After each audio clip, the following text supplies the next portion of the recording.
अस्सलाम वालेकुम नाजरीन, आप देख रहे हैं अलर्ट पाकिस्तान। तो नाजरीन, आज कल सोशल मीडिया पे दो बहन भाई आए हुए हैं जिन्हें तहरीक लब्बैक या रसूल अल्लाह बहुत याद आ रही है। आप देख भी रहे हैं, वीना मलक और दूसरा पाकिस्तानी एंकर है इमरान रियाज खान साहब, जो इमरान खान के तलवे चाटता है। आज कल इन्हें तहरीक लब्बैक बहुत याद आ रही है। मैं आपको पूरी हकीकत बताता हूँ नाजरीन, बात क्या है। तो जैसा कि नाजरीन आप जानते हैं, वीना मलक वो है जो बद किरदार औरत है और इसने इतनी पाकिस्तान की इंसल्ट करवाई। इस बेहया ने, इस लानतन ने इंडिया में जाके एक्टर के साथ इसने मूवीज़ बनाई, अजीबो गरीब वीडियो बनाई, बुरे बुरे सॉन्ग बनाए, और इसका ये भाई पाकिस्तान में अभी भी उसका इंतज़ार कर रहा है। आजकल ये दोनों ट्वीट पे काफ़ी बातचीत कर रहे हैं। और अवीना मलक जैसी गश्ती और 2 नंबर ये तहरीक लब्बैक पर भौंकेगी, जिसे अपने बाप का नहीं पता वो तहरीक लब्बैक के ख़िलाफ़ बकवास कर रही है। आपको इसकी ट्वीट भी दिखाते हैं नाजरीन।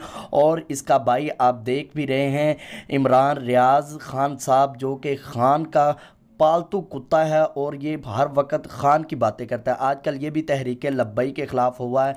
ये देख रहे हैं आप अवीना मलिक की ट्वीट। अल्लाह पाक इसे वासले जहन्नम करे और इसका इंशाल्लाह जहन्नम में गढ़ों में से एक गढ़ा इसका घर है और ये जहन्नम में ज़रूर जाएगी, क्योंकि इसके काम भी जहन्नमियों वाले हैं और ये जहन्नम में ज़रूर जाएगी।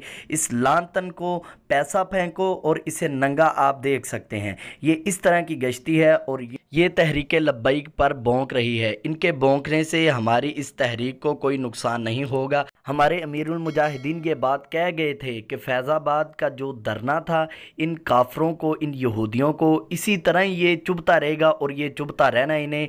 और ये ख़ास करके इमरान रियाज एंकर जो है, जो खान का पालतू कुत्ता है, ये बाज आ जाए, वरना आपके लिए अच्छा नहीं होगा। और जिन भाइयों को मेरी ये बातें बुरी लगी, मैं माजरत, क्योंकि मैं ऐसी बातें नहीं करना चाहता था। इन दोनों ने बातें इस तरह की इस वजह से मुझे इस तरह की लैंग्वेज यूज़ करनी पड़ी, तो माजरत आप सबसे। तहरीक लब्बैक की नून लीग से कोई ऐसी बातचीत नहीं हुई, कोई समझौता नहीं हुआ, कोई 30 सीटों की बात नहीं हुई।